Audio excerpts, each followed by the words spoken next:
Hi, everyone. Welcome to this episode of Transformed You. Mark DeJesus here again with my amazing, lovely co-host and my wife, Melissa. We are ready to rock and roll in getting to a subject in a series of learning to love yourself the way that God loves you. Today, we want to talk about the resistance, the pushback, the kickback against this being able to be experienced in your life. And so I hope our discussion is helpful. I hope it's encouraging. Also want to let you know too, if any of our materials are helpful to you, go over to markdejesus.com. That's the site where this show is hosted, as well as the daily or weekly articles that we put out on a regular basis, video material, and these episodes where we have discussion. We're also basing this series on the book, God Loves Me and I Love Myself. You can get it in paperback, audio, ebook. There's also an e-course available in my training site section. And if you would like to support these episodes, you can just click on the donate button at markdejesus.com. And you can also consider our Transformational Tribe Partnership. There's 2 different levels that give you access to partner materials, courses that will help you in your transformational journey. So share these episodes with others. Give them to your in-laws. And wow. I don't know about that. So, okay, it gets to the subject of God's love. Yes, we need God's love. Everybody goes, yeah. We go, you got to love your neighbor. Yeah, it's tough. Boy, that's really difficult. You got to love yourself. And people go, yeah, that for the most part, people go, yeah. And they might have some religious hula hoops they got to jump through. But then it's like they go, oh, man, I'm bumping up against some stuff here internally. And do you think internally, though? I don't think people initially go to how do I internally feel? People immediately go to how do I look on the outside? Don't you think that's true? I think to get to the internal part, I feel like that takes time. I think you're right on. I think that, well, I'll add to it. Okay. I think what we do is we look outside, and the things that bug us, we find something outside of us to blame, right? Like that person's rude, that person's mean, or this.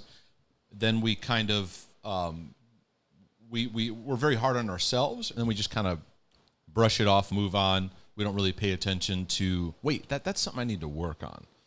And I'm more like, do I like my nose immediately? Right. Right. So let's look at life. Share with me in the day of Melissa DeJesus, when you are not loving yourself, when there's a resistance rising up, and it's dominating. What does a day look like when you're not loving yourself? Give some helpful places that you've looked at and you've experienced where you're like, okay, these are some signals I had to learn. That's a sign I'm not loving myself. Well, usually it happens when my feet hit the floor right out of bed.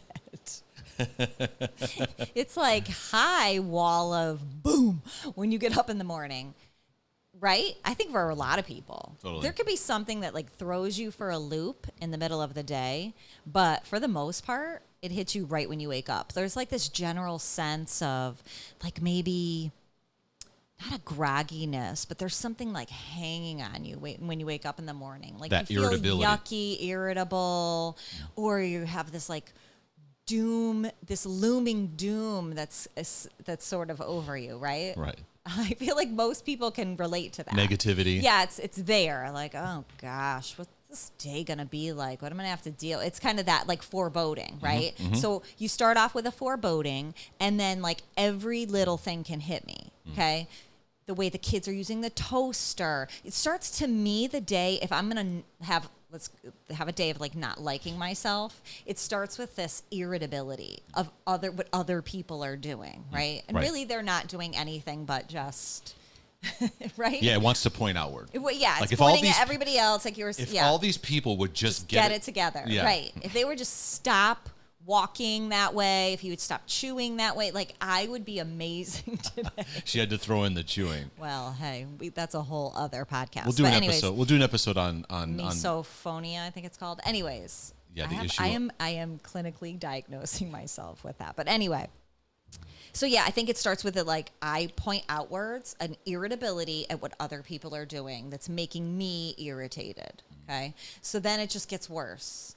I feel like on days like that where I don't love myself, I don't shower right away. I'm like dragging. Well, I'll take a couple hours and do laundry. Right. It seems to take me on. Do you know what I mean? Yep. Like it's kind of this like sluggishness that can happen to me. Mm-hmm. So it'll drag on for a couple hours. And then I think towards the like end of the morning, I have to really decide how I'm going to set my day. Am I going to let this, because let me take a step back. A big thing for me in that where it would take me on for the day, I didn't really recognize what was going on inside of me. I still was pointing at it's everybody else that's making me irritated. If this would just fix, then I could feel better. It took a lot of recognizing, which, I'm really blessed that you and I can talk the way we do and talk stuff out, and really for us to talk about like, okay, what's going on? What's happening inside of you?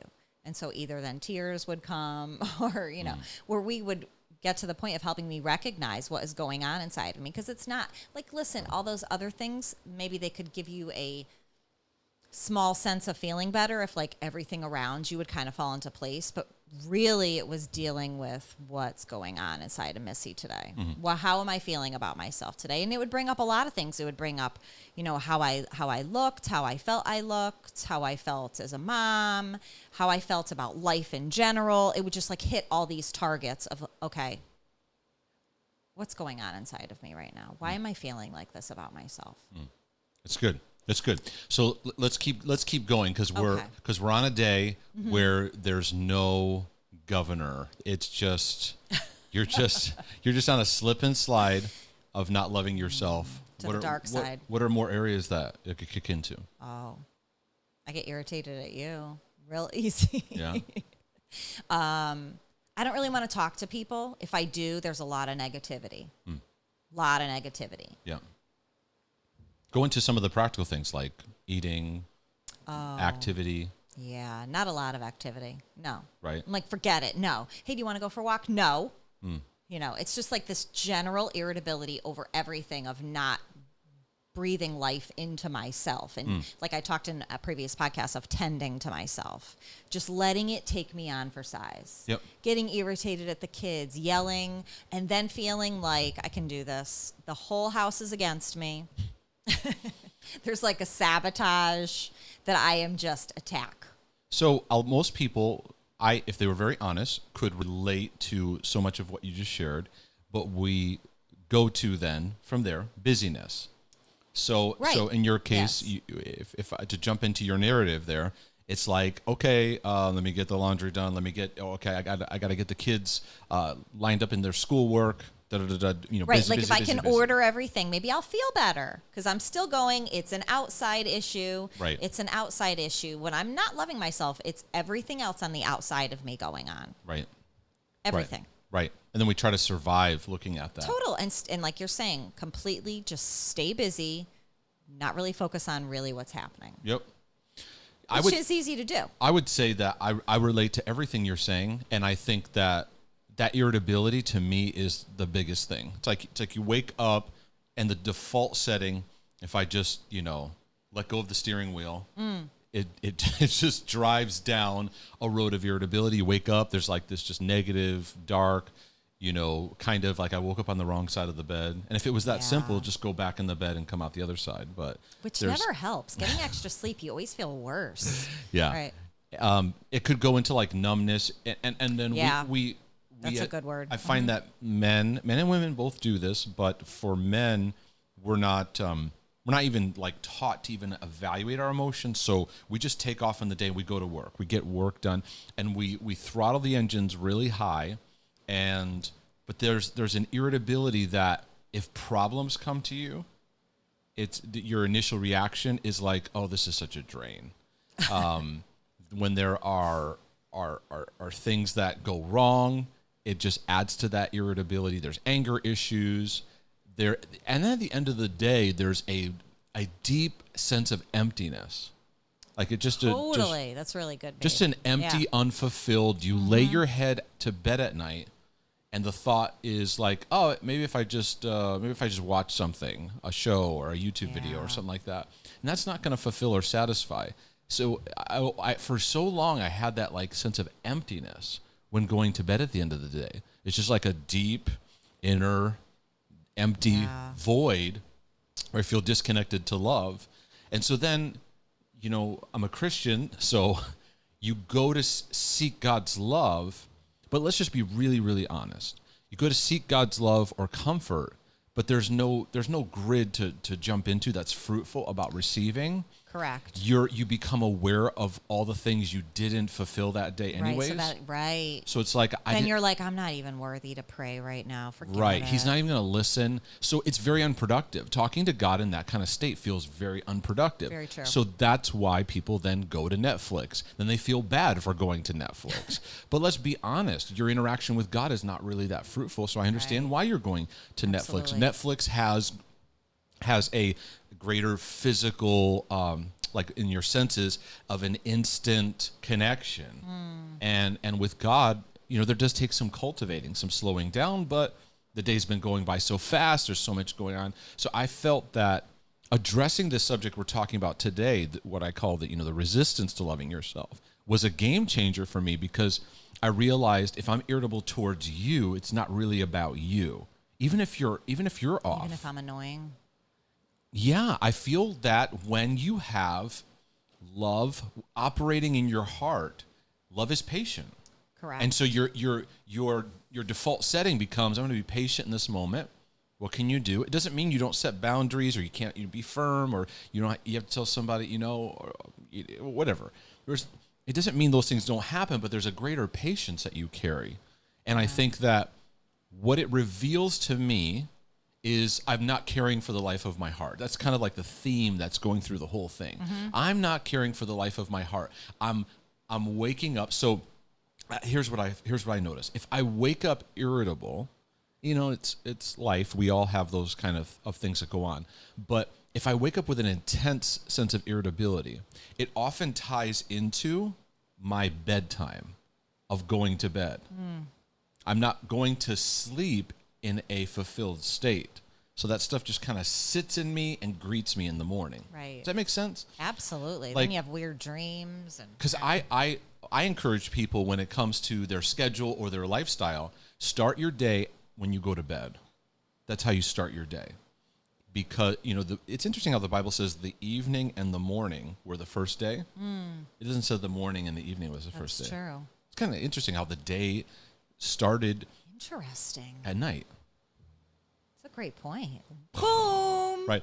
So anyway, mind blown. So anyway, as I was learning to love myself and face these resistance issues, I started to see my lifestyle as an act of love. Yeah. Okay, so what would it look like to love myself in what time I go to bed, what I do before I go to bed, What you eat. what I eat, what time I wake up?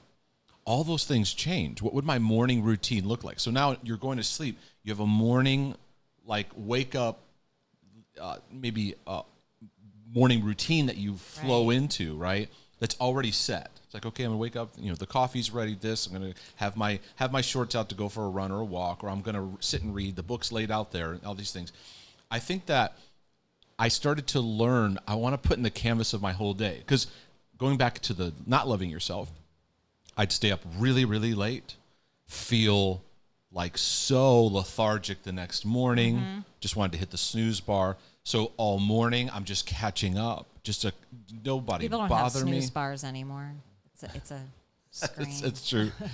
It's true. Just like maybe by lunchtime, I can start to feel any sense of normalcy. Yeah. And then I just spend the afternoon burning the engines, trying to get stuff done, to feel a sense of fulfillment, crash land after dinner, still empty, try to find something to connect and fulfill. Meanwhile, the emptiness is there. You try to avoid it. You don't want to deal with it. So you just try to paste over it. Another project, another thing, another busy thing. And then at the end of the day, you just collapse and you wake up repeating the cycle. I think this makes us prone to addictions. It makes us Oh, prone to absolutely. obsessiveness. It makes us prone to anxiety that we can't put our finger on. Right? Like, So like true. I'm anxious. I don't know, why am I feeling this all of a sudden out of nowhere? Okay, it's neglecting the life of the heart. A lot of people talk about numbness. We're very, very hard on ourselves. It's just not. I had to realize that's not cool, man. Like, I'm having a conversation with myself. It's not cool to do that to yourself. To look at your failures, mistakes, be hard on yourself. It gets you nowhere. Yeah. I think all of that reveals, though, a real lack of connection to yourself. Mm-hmm. You're just like going through the motions. You're just plowing through, trying to get up, get to the Right. next day. And it's what we're encouraging of really slowing down the pace and getting to a real good spot of, okay, what is happening inside of me, and really recognizing and dealing with these issues of the heart and how we're processing love. Because I think the majority of people, we end up doing that. And it's not a blame thing. It's not. We all do it. We all have to get to the place where we recognize that we do all the things you Right. just laid out. Right. We all do them. So there's no shame or blame of what a whole, oh gosh, I'm awful that I'm like this. Right. No, we have to recognize, okay, we're all going through this. Yeah, and to separate out these feelings that resist love or don't let you land in the peace of love. They're not you. They're not you, and you need to start separating that in your spiritual lens to start going, okay, I need to start breaking some agreements that this kind of stuff isn't allowed. But what happened for me is I actually went into the dictionary, and this is an old school dictionary, actual paper dictionary, and photocopied all the pages in the dictionary that started with self. And I took all the negative words, self, whatever, that were negative. It was like a big, thick Webster's, dictionary that was exhaustive, kind of, everything in it. And I started to look at the words and started to look at what they meant. And I got honest with myself. Is that influencing my thought? Self-rejecting. So, like, even went down to like, it was like self-mutilation. There was like there was all kinds of words that I looked at. Self-pity, and I really started to look and let the Holy Spirit just speak to me in His kindness. Like, this is stuff I want to free you from. And I started to become more aware, because just before we went on air, you had said it's really so important to recognize this. Like, if you don't recognize, and so I started to recognize I'm self-rejecting. That's not cool, right? But in Christianity, it is okay. Beat yourself up. Oh, I'm a wretched sinner. It's considered I'm humility, terrible. right? It's not. It's guised self-hatred and self-rejection. It's hidden, but yet it's acceptable. And then if somebody starts to really, like love themselves in a certain way and have a sense of confidence, the people with all their self-hatred issues go, oh, that person's arrogant. I remember the story in the Bible where David comes to the battle, and he's like, what's this Goliath doing here? Like, why are we not crushing him? And his brother said to him, basically, like, get out of here with your arrogance. Oh, so David was arrogant? No. He was confident in who his God was. He's confident in who he was. And it gave him a clearer picture in the moment. But beware, what we call arrogance is really our own self-hatred coming to the surface. Right. So anyway, looking at those words gave me like an honest sobriety. And then I really honed in on that word, self-hate. And years before, I'd be like, that's, most people say, I don't have an issue with that. You do. Right. Everybody has to battle it, right? Everybody has it to some degree. And when I saw that, because Jesus used the word like love and hate, like you either hate one or love the other, and He created a really almost black and white kind of picture, that because we like to dance in between stuff. Like, I don't hate them, I just really don't like them. We really, like, our modern culture loves to dance in these arenas. And so God really goes, no, if you don't truly love, hate is there. So when you look at the definition of hate, it's used there. One of the things that comes up in it is to love less.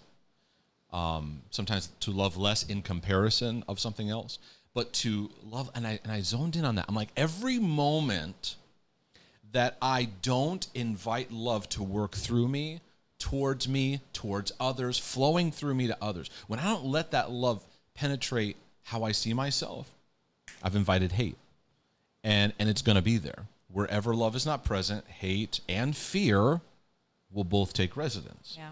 You know? So how did you become aware of self-hate? Like, where does that trail lead to, your first moment of awareness of how it was working in you? Gosh. Well, you and I started having a lot of conversations, obviously, about what we wanted to overcome. And I think that's a point to bring up, is that you have to want to get rid. You have to want to be healthy. You have to want to say, okay, what's going on inside of me and why am I feeling like this? And it takes that hunger that really separates people apart, you know, from just, oh, I'm just going to live life and whatever happens to me happens. No, because I think most people just go with however they feel. Well, this is how I'm feeling today. I'm just going to go with it. And you and I made some strong decisions, especially when we got married, and the foundation of how we were going to handle things. And this started to come up a lot in fights we were having. Especially things where I would get upset about things and get irritated and just let it take me out. I really had to start taking a look at what was going on inside of me, and even how I was always with Dukes up, and starting to really recognize where I wasn't allowing you to love. Why couldn't I let you let love have its work between you and I? Why couldn't I just settle down? What was going on inside of me? And it really had to confront this issue of how I saw myself and how I loved myself. Right. It really did, because for me, it was a big thing of wanting our marriage to grow. And yes, when I look back on it, that was a driving force for me. We want our marriage to be healthy and well. And when we were going through all of those things in the beginning of our marriage, of, you know, working through a lot of stuff, it really came down to this issue for you and I. And that was a big thrust for, okay, if I want this to be healthy, I have to really deal with what's going on inside of me. That was huge for us, really big. So if we don't, the recognition there is, if I don't love myself, I'm not going to be able to receive love when it comes to me. Yeah. And treat it with gratitude of an act of, you know, like anytime a human being extends love towards us, I believe it is a grace moment of God using someone to be a blessing to us. And I find that those are some of the most ungodly moments in our lives, if we really think about it. Yeah. Because we resist it, we push it away. Like in the marriage context, you know, it's like maybe find a way to fight or just kick it back. Or in Christianese, you know, it wasn't me, it was the Lord. It was like we put our heads down. It's like, wait a second, God's loving on us in this moment. Yeah, and we believe lies of, oh yeah, you know what, I must not really love this person. This trail of not loving yourself and ultimately receiving love leads us down how many marriages have we met with where it's like, wow, if people could just understand where that breach happened, of where you are meant to go to the next level, right, and you took the hooks, didn't understand that you weren't really loving yourself, and the other person became the enemy, and years gone. Right. When that was something that was really illuminated for you and I, and I'm really, truly grateful for, because it took now, yes, you and I had issues to work out amongst between you and I, but when you can go, all right, I see what's happening here. I got to deal with some stuff inside of me too, right, as we're processing this stuff out, or else the sabotage is just going to keep happening over and over and over again, of where I'm pushing you away or taking my shoulder. You know, those little things lead into massive breaches in relationships. And it's not just marriage. It can be in friendships. It can be with your kids. There's so many people that I think look back, and even it's things I had to confront in how I process loving our children. Because it can be easy. And then when issues with your kids come up, you can go, forget it, I'm not going to deal with it. I'm not going to deal with it. Well, that not dealing with it over time produces the numbness that you're talking about, and breaches with your children, not feeling loved. I never want that to ever happen. And so I know I bullet, hit some topics here, but ultimately it goes back to how I loved myself, how I saw myself, and how I then was ultimately able to give and receive love. We have to really, really recognize what's happening inside of us with this. It's good. Really, really good. There's so many thoughts that I had as you were talking. And I think that marriage is a very, very good example where not loving yourself ruins the marriage. Yes. And the prevailing thought, we have a whole bunch of foundational thoughts that are flawed. There's a world guided thought that says I want to be happy, and that person didn't make me happy. And that's a really flawed lie, because no one can make you happy. Right. Because they could arrive with the greatest love in the world, and if you don't love yourself, it won't land. Right. Or you could not love yourself but be open to receiving it. So if you don't, then the other person's always the problem. Most of the divorces that I look at and talk with, there is an inability for at least one, if not both, to be able to be loved. So therefore, the other person becomes the enemy. They become the person. They become the problem. And I'm not saying that person isn't a problem or doesn't have issues, but what would it look like to increase the love capacity of two people sitting down and going, hey, we want to work. I want to love you, and I want to work on what's interfering that doesn't allow me to have love, to appreciate you, to have gratitude, to be able to let that flow just take place. And I think marriage and parenting reveals so much of our issues. Oh, totally. And God meant it to be that way. It's like when you're single, no offense to single people, but when you're single, you don't have to confront your issues as much as a married person. Because if you wake up with that irritability, and I remember when I was single, wake up with that irritability, and I just go about my coping mechanisms throughout the day. Right. When you're married, now you're bumping up against somebody that constantly, every day, that you're either going to lash out or you're whatever, or they're irritating you. And when you have children, it's a constant interruption in a good way of like stirring up some of your perfect world that we can all create of how we feel better about ourselves. Right. And it's like, nope, I'm going to disrupt that, because I want you inside to come into what it means to be loved, and you see interruptions differently. You see people differently. You see the whole gamut of this journey that you're on. Yeah. In a way, like, this is your chance to learn what love is. Yeah. When I did that, that was a major shift for my life. That instead of looking at people as just an annoyance in certain situations, like people in general, look at these as opportunities to grow in what love means. And you actually pointed that out a number of times in our journey, where we were just bumping up against just really difficult relationship situations. And you would say to me, I get lost in like the details and some of the just, itty bitty micro things. And you would say, what does it look like for us in all this to take a step back and just have compassion for ourselves and for the people involved? What would that look like? It's like, wow, that's a really different paradigm. So what do we do if people start to realize, man, I got self-rejection issues, I got self-hatred issues, I got, because I feel the main cocktail of the enemy's liquor, so to speak, Right. is self-hatred, which is an absence of love, self-rejection, which is not really dismissing the value and worth of who you are, right? Then there is self-condemnation, where you just have like a contemptive, maybe religiously accusatory, guilt-ridden shame that just kind of hits you, right? And how you think about yourself.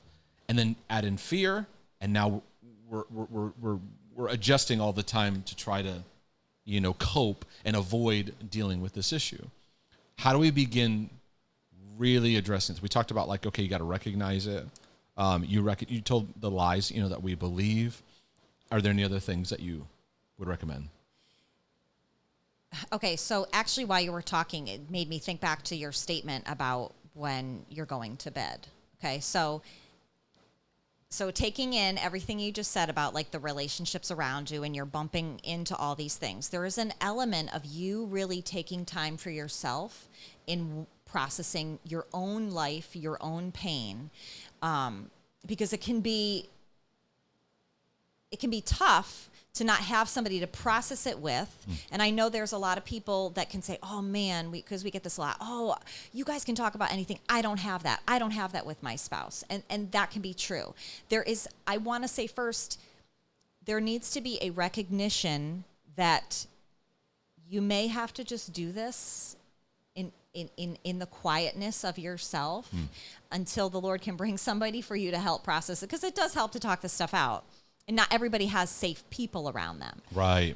That's true. Right? You need a safe environment, whether it's a person, a leader, a mentor, counselor, but really a good friend is the best place, because you have to exercise this out. Right. You can't like get rid of it like in solitude in a vacuum. You need the practice. And a lot of people don't, they sabotage themselves because they're like, well, they want to feel better, then step out. And it's like, no, you have to just step out and learn in the doing. Right. Where it's like, I feel somebody just hugged me and I wanted to shove them, across the room. Right. I'm not talking about a creepy person. Right. It's just a genuine hug. And it's like, oh, yeah, okay, let's get this over with. Right. Oh, okay, that's a signal. I need to work better at that. I need to be more open to, a hug and those kind of things. Right. So but go ahead. I'll let you finish because when it comes to these battles, like repenting, renouncing, like taking authority, those kind of concepts are good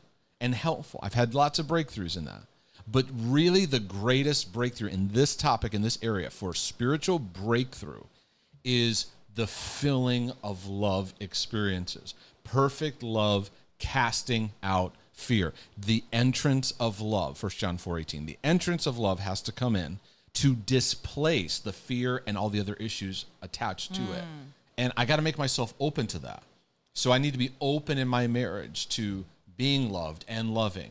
Like, I want to work at this. I want to work at being loved and loving my children. I want to work at my job, being loved and loving. Like open up the flow so that I can begin to, and it starts with me going, all right, I'm going to love myself today. I'm going to be kind to myself today. And I'm going to let that flow out to this person that I'm talking to in the cubicle next to me or at the work site. I want to possess a love for these people. Okay, now you're opening up the flow.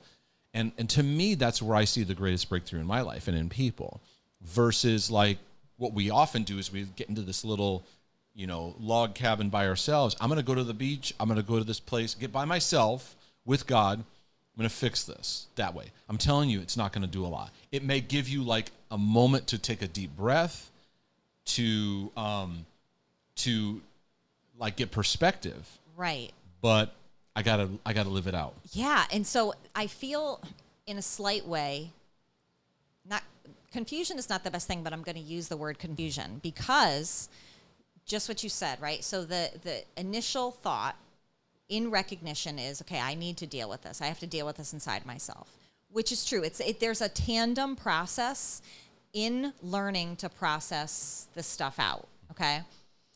Tandem meaning what? Meaning inside yourself, but also with people. Inside yourself, but also with people. And it is a delicate balance. That's why I do encourage you and I can do that with each other. If your spouse isn't the safest person, finding a friend, finding a mentor, finding somewhere where you can say, listen, I'm really recognizing this stuff. Mm-hmm. So, I'm going to just talk this out and have sounding board or whatever. Because it like that can be the tendency to go, I'm just going to deal with this inside of me, like you're saying, and then when I'm ready. Mm-hmm. But it's both of those things. And I know, like even saying it, I struggle a little bit because the world sucks right now and people really are not the best right now. So it's like, I do find a tension, if I'm to be honest, in even how we're talking about it, because you do need to find people to process love out with. Mm-hmm. Love is a risk at the end of the day. Even if you're filled with the most perfect love and you love yourself, loving others is a risk and you're going to get wounded. Totally. But the best place to be is when you can love yourself, you can center back down, tend to yourself, receive love from God, get filled, right? Like, I feel like I could almost go all over the place with this topic because it's so crucial and it hits so many things. It really does. But it is the best when you can process it out with someone, have safety in that processing.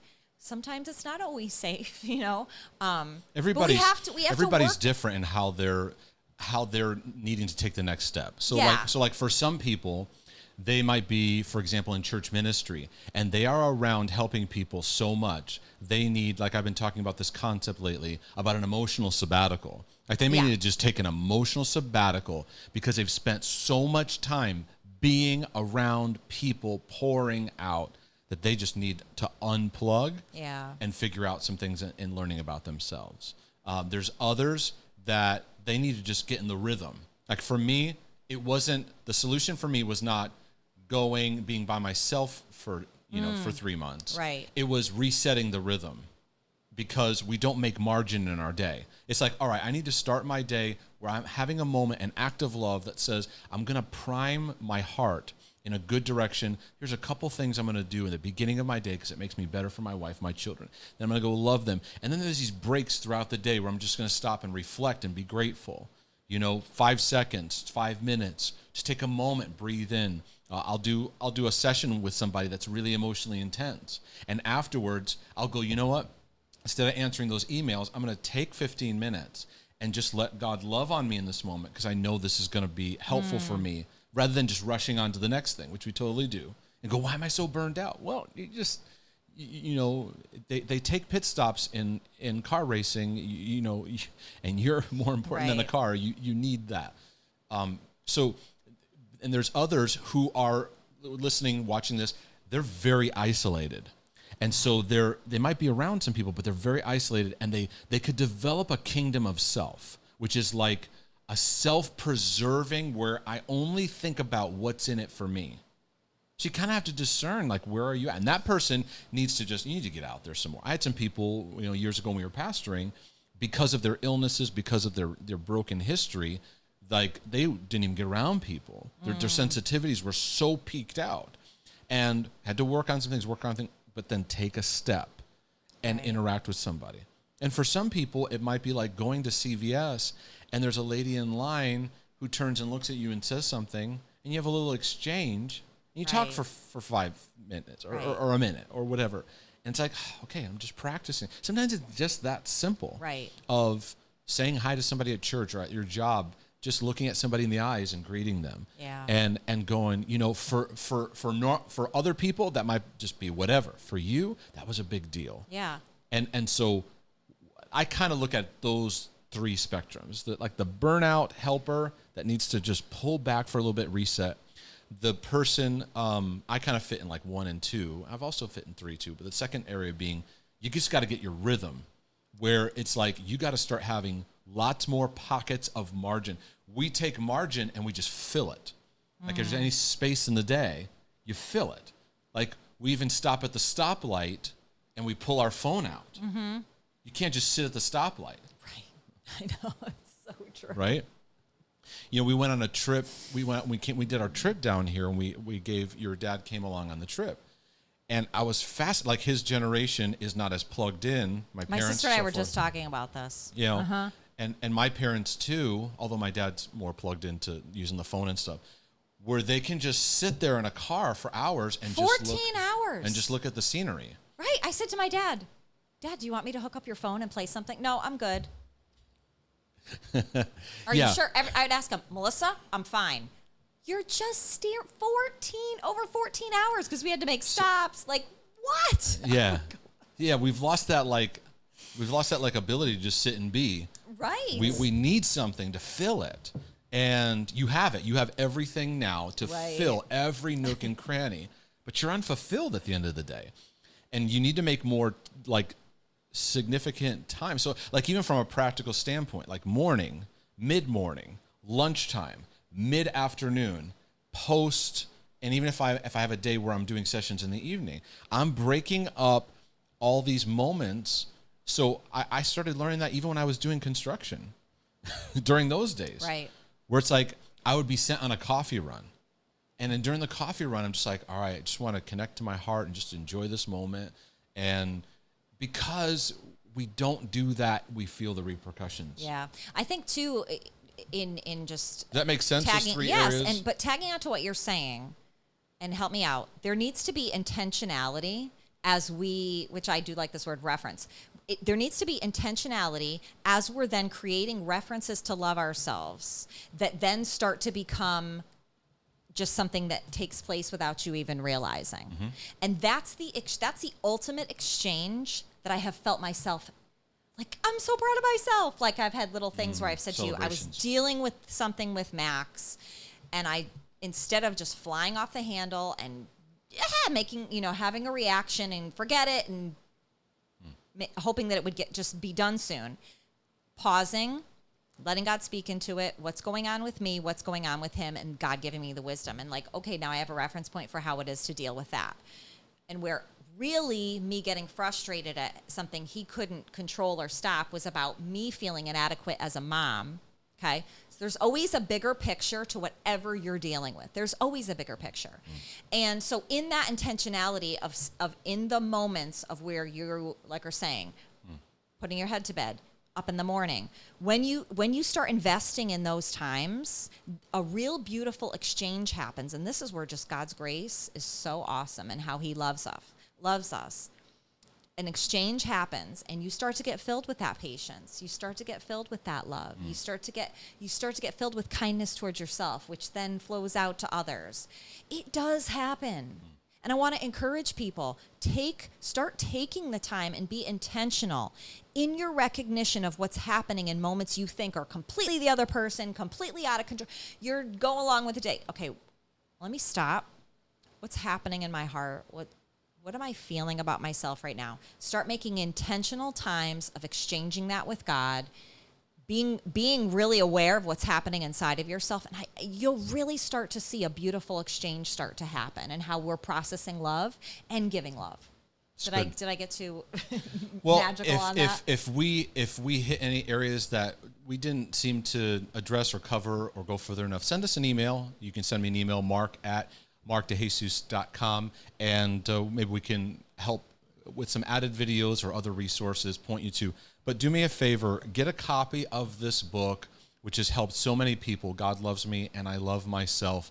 I find that as I'm working through it, I really try to address the subject in a grounded way, where it's based off of a scriptural flow of how love works, so that you can be impacted by love in a profound way, but in a grounded and balanced way. And of course, if this episode's blessing you, would you please take a moment of any amount, consider donating to this work. We are supported. Our blog and articles and videos and podcasts are supported by those who've partnered with us and have helped us to take this message and continue to spread it. You can go to markdejesus.com, or you can also go to turningheartsministries.org. You just have to remember the ORG, because there are other ministries that have similar names.